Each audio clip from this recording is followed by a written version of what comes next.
Okay, good morning, guys. Okay, I am trying a little something different. So first, let me introduce myself. For those that don't know me, I am Jenny Melrose of jennymelrose.com, as well as the Melrose Family.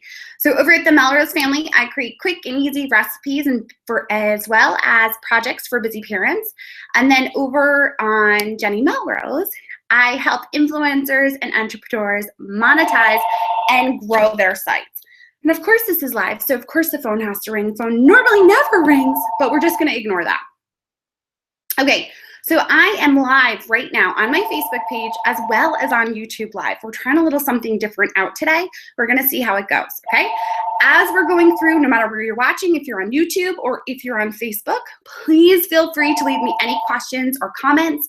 I will come back once I see if someone tags me. I will come back and answer any questions if you are watching the replay, or if I don't get to the question just because I'm trying to do so many things at once right now. All right, so what I wanted to talk about today is we're gonna talk a little bit about a pitch, okay?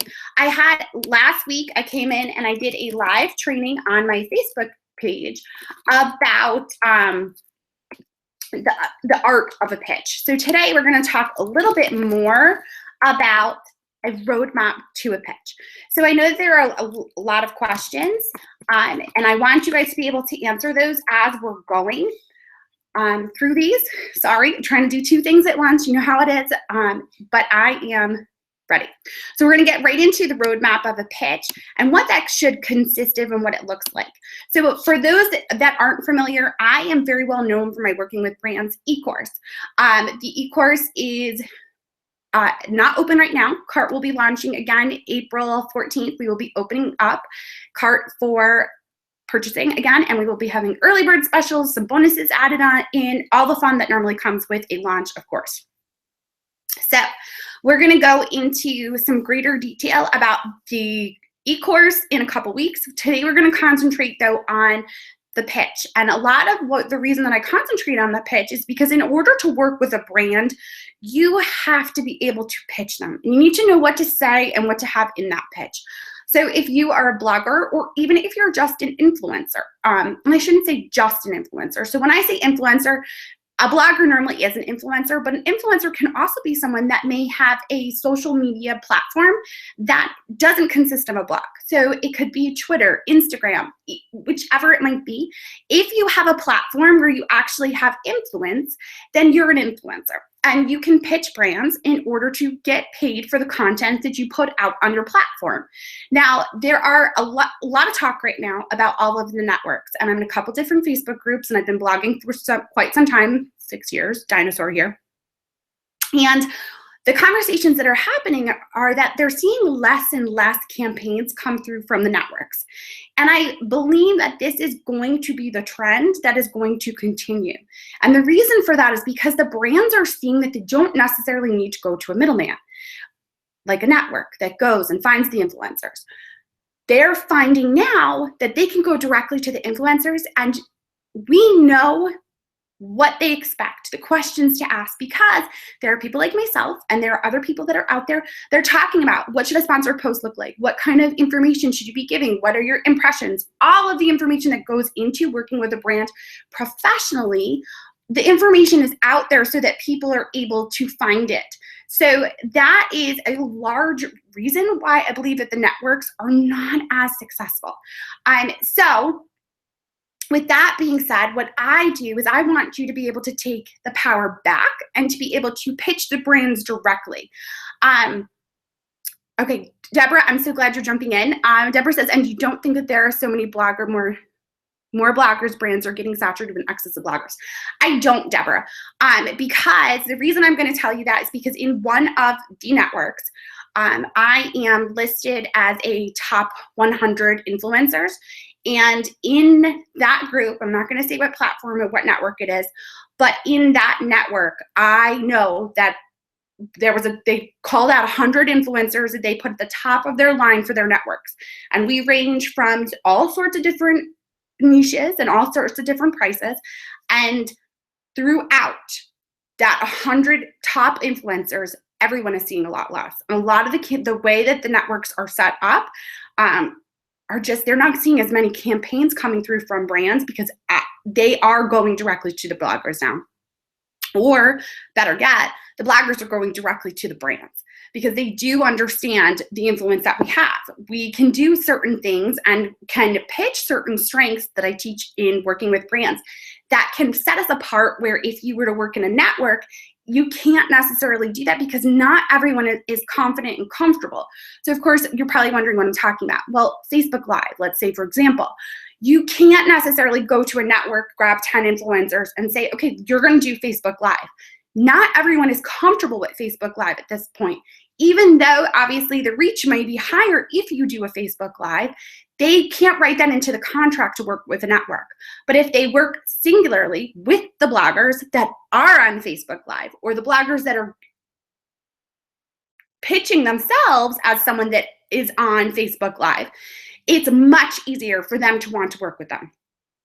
So with that being said, we're going to get into a little bit of the roadmap of what a pitch should look like. Now, you're going to notice on the comments of the video, there is a link to my Pitch Perfect challenge. That is an evergreen challenge. You can sign up for that at any point. That challenge will be going live in a couple weeks. I actually was just informed it is in 2 weeks, which makes me go, oh my God, where's the time going? It's almost April, it's almost Easter, it's crazy. So you can sign up for the Pitch Perfect Challenge and you will get all of the emails straight to your inbox and be able to start pitching brands yourself. I kind of walk you through that whole transformation. And what I wanted to do is I want to give you a couple points to think about when you are creating your pitch. So it's going to be a roadmap for what your pitch should consist of. Now, we'll go through these. If there's any questions as I'm going, please feel free to ask them and to stop me at any point. If I don't notice them, I will obviously come back and answer those questions afterwards as well. So you can always find them here. Okay, so when you are pitching a brand for a campaign to work with them, you have to know your audience. So in other words, you have to know who it is that you're reaching out to as far as the brand. What sort of relationship are you going to have with them and how do you want to come across? So I'm talking about the very, very first thing that you are going to say. It is that important because your pitch should be limited in what you're going to say in it. You don't want it to be this long soliloquy of what you put out there when you pitch someone because they're not going to get through the email. So we're talking about knowing your audience, knowing in the very beginning how you start your pitch. So are you saying dear? Are you saying hi? How are you starting off your pitch when you're reaching out to them initially? And for me, I want them to feel like someone that they are going to get to know. So I actually start my pitches with hi, so-and-so, whatever their name is. I don't do the dear sir or madam. I hate those emails when they come in my inbox and they get deleted automatically. So for me, yes, it's a business relationship and I want it to be professional, but at the same time, I don't want to put them off and put them on their heels, automatically thinking, getting defensive, that I'm going to be coming and pitch and going to be trying to sell them something, okay? So you have to know how you want to be seen as far as when you are just opening up your pitch. Are you starting hi? Are you saying hey? Are you saying yo? Where are you comfortable? You have to understand who it is that you're reaching out to, what kind of brand it is, and how comfortable that you should appear when you're talking to them. So that's where we're absolutely going to start because everything that you put in this pitch is going to matter. All right. The next piece of this is to introduce yourself with a give. So when I talk about that is you're going to introduce yourself, but you have to make it relevant to the brand. You can't just put out there, for example, myself, I might say I'm from the Melrose family. My name is Jenny. I create quick and easy recipes. Okay. What is the brand and how is the fact that I create easy recipes relevant to them? They don't necessarily really want to just hear who you are. They want to automatically be able to tell from the first couple sentences who you are and how it matters to them. So here's an example. If I was going to pitch a frozen vegetable company, a brand, I would say when I'm introducing myself, I create quick and easy recipes and I understand the value in using a nutritional ingredient. So those frozen vegetables are a quick and easy way, and I'm explaining how who I am and what I do is relevant to that frozen vegetable company that I might be reaching out to. Okay? So anytime you're introducing yourself, your pitch is going to change based on who you are reaching out to. It's not just always going to be the same pitch over and over again. Let's be honest. When you get that same email in your inbox over and over again from the same PR company that just sends out the blanketed template to everybody, you don't respond well. Why would they respond well to something like that? So it should be slightly adjusted to your elevator pitch that I teach you in the Pitch Perfect Challenge is going to be adjusted based on the brand. You have to make it specific to them and give them a give. When you're doing a pitch, it's about them. It's not about what you can get. It's going to be about what you can give them in order to get something in return. Okay, so you've done your greeting. You've done your introduction of yourself. Now you're going to go into and you're going to explain your influence. So you're going to talk about what it is that you bring to the table that's going to be relevant to them, okay? So if I wanted to work with a company, I would make sure that I understand what their goals are. So when you are looking to pitch a brand, you have to do your research. This isn't something where you can just blindly send out a bunch of pitches because it's something that you have in your pantry. You need to go onto their website. You need to go into their social media platforms. What are they talking about on Twitter, Facebook, Instagram? What is it that they are trying to push or trying to promote at that time? So now when you write your pitch, you can speak intelligently to that. You can't just randomly reach out to Cheetos and say that your kids love Cheetos. Okay, great. But how is that relevant to the brand? What is it that they're trying to pitch at the time? Are they talking about the summer and going to the pool and how having Cheetos is a fun summertime snack? You have to make it relevant to the brand. So you're talking about a specific way that you are going to have your influence. How does your influence help them with that? Now, to go along with this, the next piece that you need to do is when you're researching, I kind of went into it a little bit with the Cheetos example. What products are they promoting? So when I gave earlier the frozen vegetable, gave you the example of the frozen vegetable company.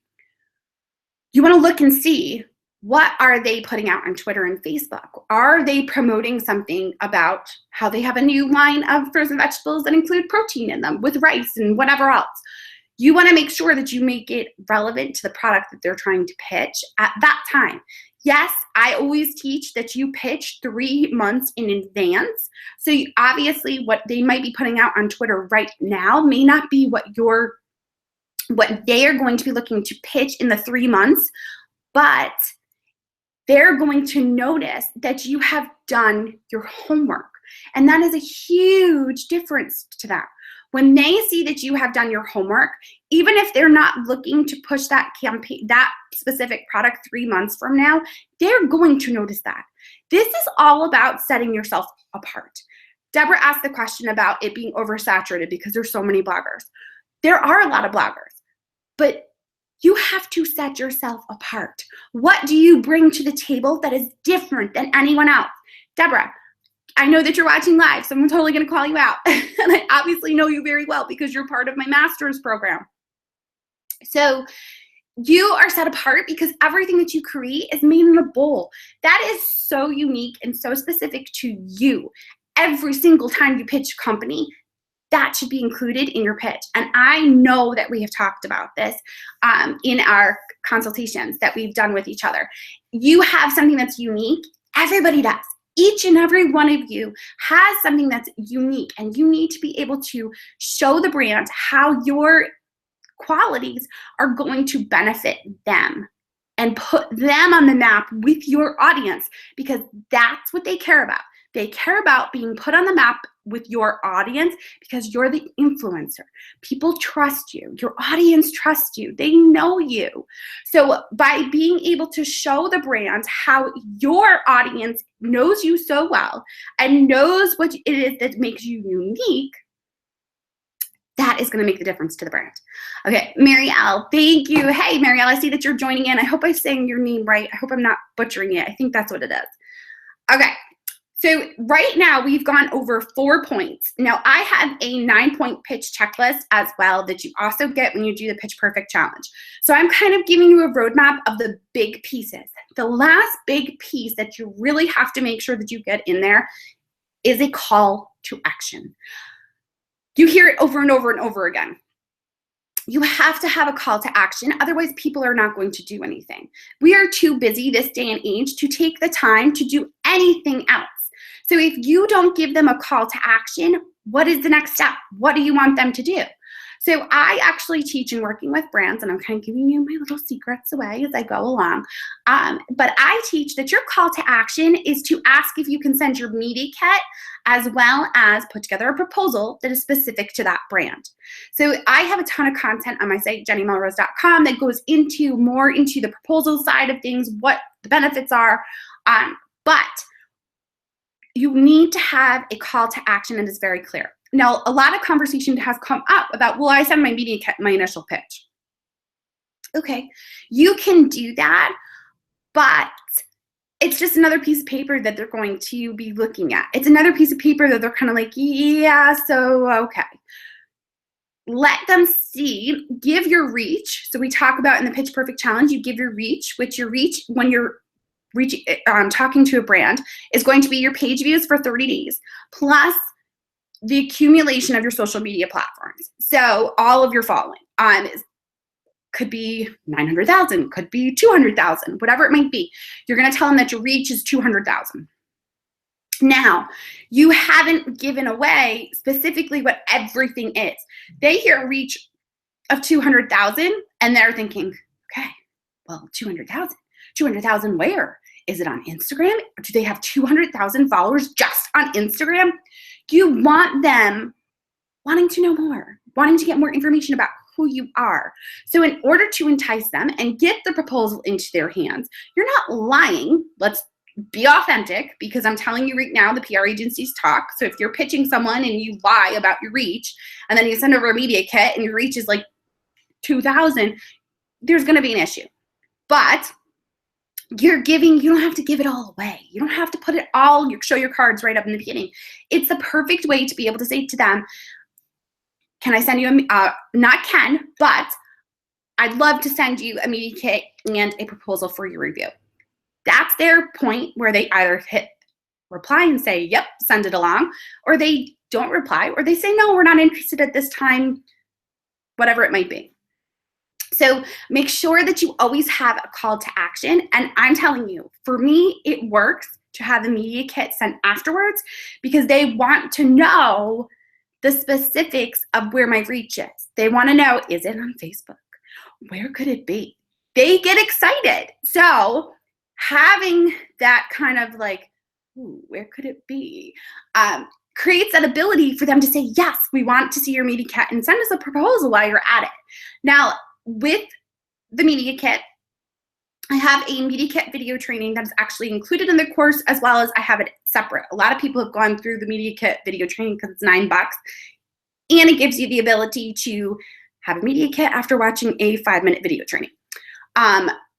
I'll put that in the comments so that you're able to actually grab that video training if you're interested in it for the media kit. But with your media kit, you're just giving them your stats. You're giving your stats as far as your social media following, as well as your audience. What does your audience look like? How many females? What age group? Things of that nature. So I don't give rates though on my media kit. I leave my rates for my proposal, because my proposal is very specific to every single brand.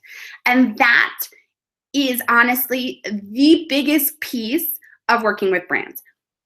The e-course gives you not only how to create your own proposal and the idea behind it, but it gives you examples of multiple converting proposals that I have worked on.